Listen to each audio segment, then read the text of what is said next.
மனிதன் ஏன் வேதனைப்படுகிறான்? புரிதல் இல்லாதது.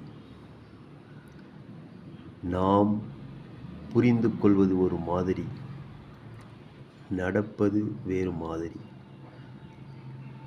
இந்த இடைவெளிதான் வேதனை.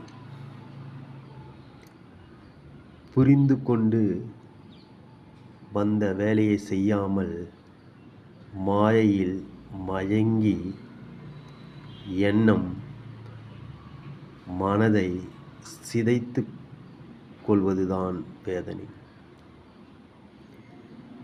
இயற்கையில் மரம், செடி ஒருபொழுதும் தன் நிலையிலிருந்து மாறாது.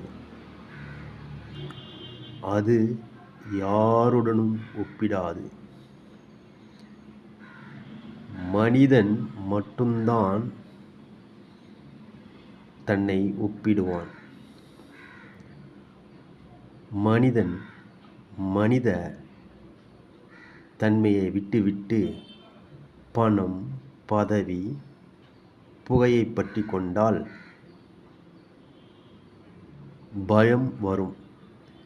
எண்ணம் வேதனை தரும்.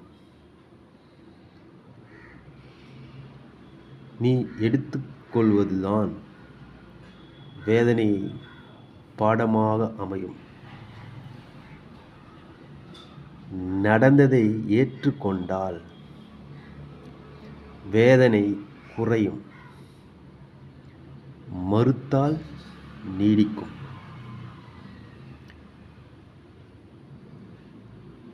எதிர்ப்பு, ஒப்பிடுதல், மன இறுக்கம், இதுதான் வேதனை.